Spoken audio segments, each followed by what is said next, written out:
Ganyan po yung nangyari doon sa ating snake plants. Look, tingnan nyo po madilaw. At usong-uso yung mga ganyan sa ating mga halaman, yung mga lumambot yung dahon na nilaw, tapos parang mamasa-masa na bulok,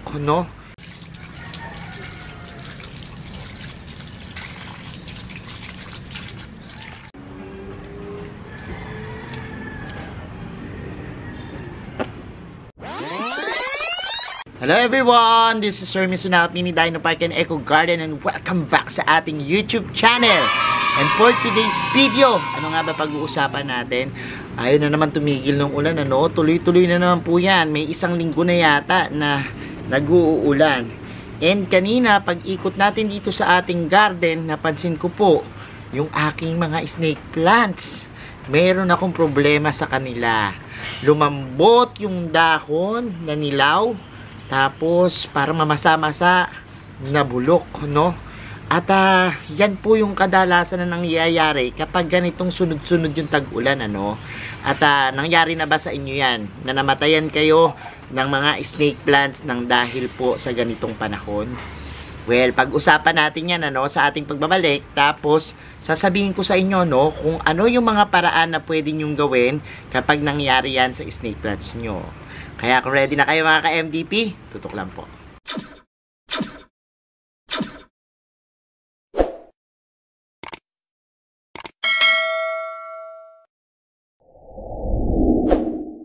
And we're back mga ka-MDP, at puntahan na nga po natin yung aking mga snake plants. Actually, ito po yung mga snake plants ko. Talagang ulanin, arawin po yan dito sa ating garden. Kung mapapansin nyo, meron talaga akong mga nilagay na pang outdoor na snake plants. Meron ding ibang nakasilong, kaya lang may times talaga na hindi maiiwasan na hindi nakakapagpatuyo na sila ng lupa, or hindi na nabibigyan ng interval yung pagpapatuyo ng lupa nila dahil sunod-sunod nga po yung ulan, Pakita ko po yung nangyari sa aking snake plants, kasi napansin ko na yung iba talagang namamatay, dahil nga po dun sa nangyayaring naninilaw yung dahon, tapos lumalambot. Papakita ko na lang siguro sa inyo. Tara, samahan nyo ako. So, eto na nga po, ayun yung mga snake plants ko, nakita nyo dyan. Nakahilera yan dyan, At, ayan, sobrang dami na nila. Siguro, mag-out na ako nitong mga to, At hindi ko alam kung ano gagawin dahil wala na pong paglagin yung halaman ko dito. Ayan, lumalakas na naman yung ulan. At inabutan na tayo, Meron akong ibang snake plants, yung mga variegated na nando doon. Matitibay na sila, Pero, may mga nangyayari din kakaiba. Kaya ngayon, umikot tayo dito kasi ito po mga nakasilong na to, pero may times po kasi na talagang halimbawa meron dito sa aking bubong na tumutulo o naaanggihan sila, at nababasa rin yung lupa nila dito. Ngayon po ang nangyari, puntahan na natin ito yung masaklap. Kanina ito naipon-ipon ko na siya, ganyan po yung nangyari doon sa ating snake plants. Look, tingnan nyo po, madilaw yung kanyang mga dahon, although may variegations po ito dahil ito yung snake plants natin na dwarf, na makikita nyo yan, Laurenti, and ayan siya. Kanina nga po pinagtatanggal ko na yung iba niyan, tapos ayan, makikita nyo yan, meron pa rin, and ayan po, nanggagaling siya dun mismo sa pinaka ilalim, yung pinakailalim niya po nagkakaroon ng ganyang itsura ng dahon, tapos ayun, mamasa-masa pa, yan, medyo yaki-yaki siya talaga, at ayan, eventually kapag hindi po yan tinanggal, dadamay po yan sa ibang dahon. Ito, kita nyo, dumamay na, tapos ayan, parang nagkakaroon siya ng mga hayop. Hindi ko alam kung anong mga hayop pero this one kasi, ayan, pag hindi pa natin tinanggal yung mga affected na area, hahawa po yan. Ito po yung fungus na tinatawag, fungal infection sa mga halaman. Kapag halimbawang laging basa sila, nadidevelop po yan, inaatake niya po yung inyong mga halaman, yung especially mga roots and stem, yan po. Tapos eventually mamamatay na po yan, Bakit nangyayari to? Dahil po dun sa palagiang pagkabasa ng lupa niya. Actually, ito pa po, oh. Ang dami pa natin dito, oh. Look. So, tingnan natin yan. Yan, oh. Grabe. Ang dami niya. So, kapag halimbawa na-encounter nyo po yung ganitong mga bagay, ang unang-unang yung pong gawin is tanggalin na po yung mga affected na area, no? Kung halimbawa po, hindi malala. Kasi, ayan, oh. Ito, umabot na dun sa pinaka-core ng halaman, ano, at pinaka-loob. So, this one, tanggalin na natin. The first thing na tingnan nyo po is yung lupa, ano. Kung di natutuyo yung lupa niya, gawin nyo po is uproot nyo po yung halaman nyo. So, tanggalin nyo na po sa pagkakatanim. So, etong isa na to, na-uproot na. And, ayan, kuhanin nyo yan. Kuhanin. Ito, pag nakita nyo, and, yan, umabot na rin po, ano, doon sa dulo. So, wala na tayong magagawa pag ganyan. Pero ang magagawa na lang natin is i-save yung kanilang mga dahon. Dahil ito, pwede nating i-propagate, ano. May kakaibang amoy din po, ano, kapag halimbawa. So, ayan. Yan yung una nyong gagawin, ano. Tanggalin, tapos i-save yung mga dahon. Kung halimbawa ito, pwede po nyo yung i-water propagations, no. Pwedeng i-cut, tapos babad sa tubig. Para po, yan, makita nyo, para po magkaugat. Pakita ko sa inyo yung aking water propagations ng snake plants. So, puntahan po natin, ano, yung ating snake plants dito na water propagations natin from leaves, no? O, ayan po, kita nyo, meron na siyang ugat. I-cut nyo lang po yung leaves, tapos po, ilagay nyo po sa tubig, at ilang linggo lang po nyan, ayan o, meron na po siyang ugat, ano?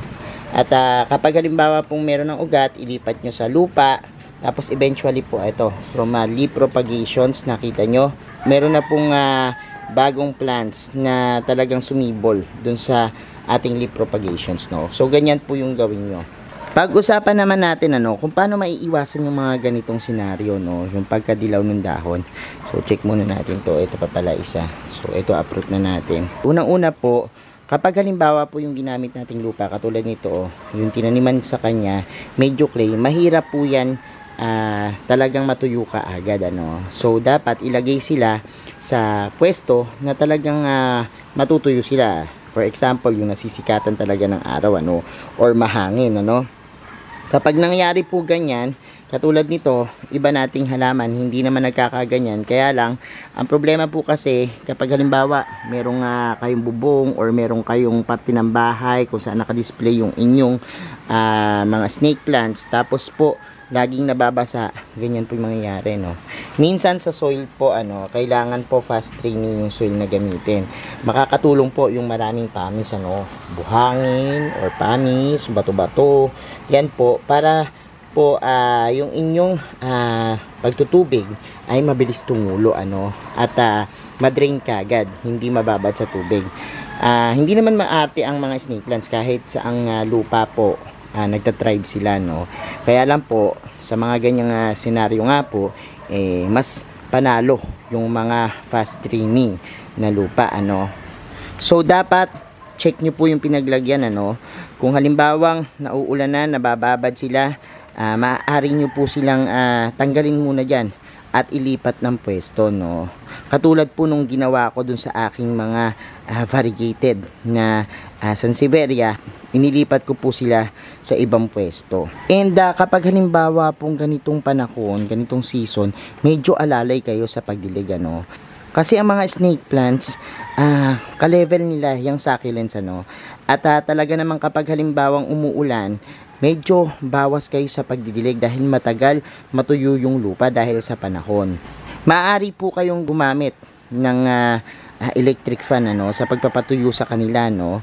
Ako nga po meron ako dyan, no, yun, kita nyo sa wall ko, meron akong electric fan para in any case tumatama po dito yung hangin, ano, sa kanila at makatulong yan sa pagpapatuyo nung ating lupa, ano. Sabi ko nga po minsan, hindi natin napapansin, akala natin sobrang tibay ng mga snake plants, ano. Pero po sa ganitong panahon na pabago-bago, ay dapat nag-a-adjust din po tayo ng pag-aalaga sa kanila. So, ang gawin natin kapag halimbawa pong, ayan, na-uproot na natin, patuyuin muna po natin, ano, tapos i-check nyo kung meron pang malalambot at kita nyo mamasa-masa, no. Kung meron pa po, tanggalin nyo na po siya, no. Tapos po, katulad ng nasabi natin kanina, i-propagate nyo po ito, no. I-cut nyo lang po yung part na wala pang damage, ano, yung mga fungus na yan. Tapos po, ito po yung i-water propagations nyo, no, para mas mapadami nyo at masave nyo pa yung inyong mga snake plants. Yung mga pinagtanggalan nyo po, kapag halimbawang nakita nyo na medyo meron pang madikit, hugasan nyo po, ano, maaari nyo po yung itapat sa running water, tapos hanggang sa matanggal po yung madidikit nilang parte, no.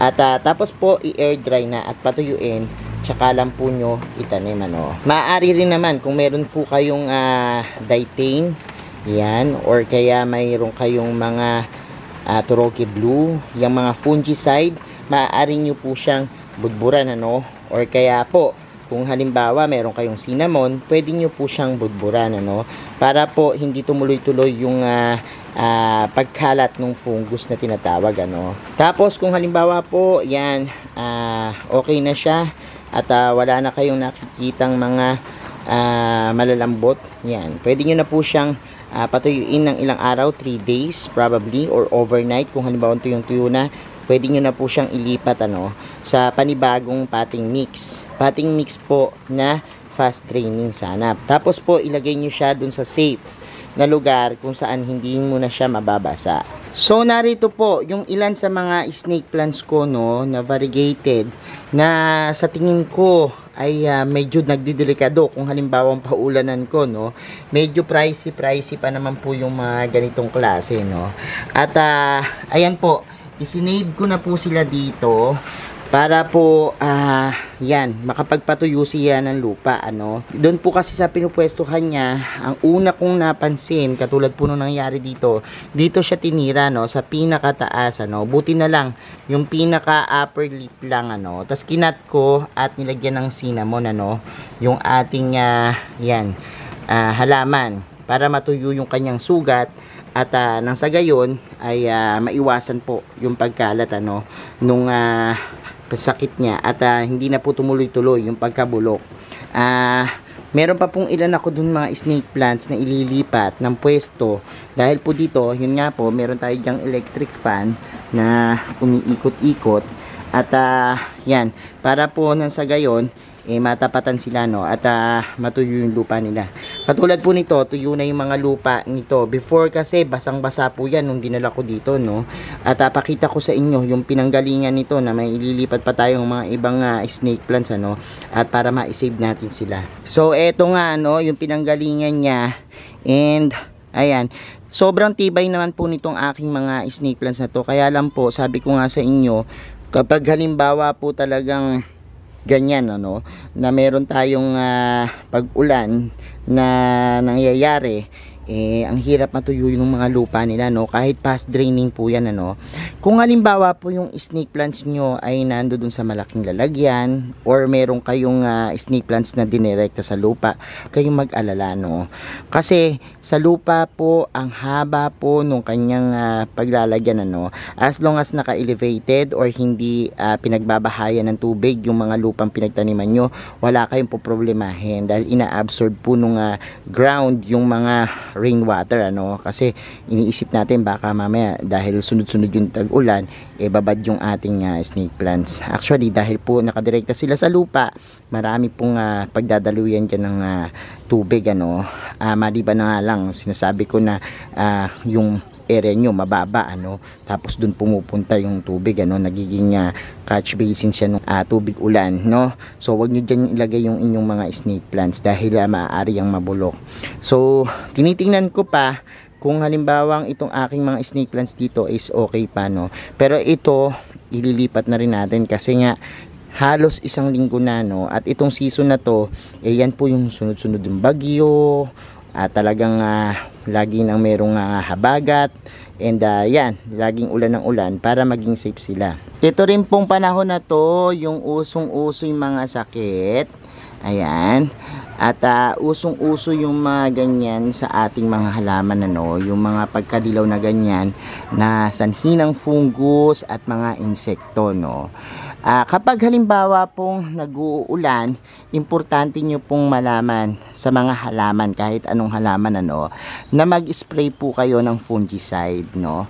Lalagay ko po yung link natin dito sa paggamit ng fungicide, tsaka yung iba pa nating mga ginagamit na pwede pong alternative or organic na pamamaraan, ano, ng paggawa ng fungicide, no. Lalagay ko po yung link dyan para nang sa gayon mapanood nyo. Mag-spray po kayo ng fungicide. Halimbawa, nag-spray kayo ngayon, ano, after 15 days pwede nyong ulitin, ano. Pwede rin naman po salit yung fungicide and insecticide, ano.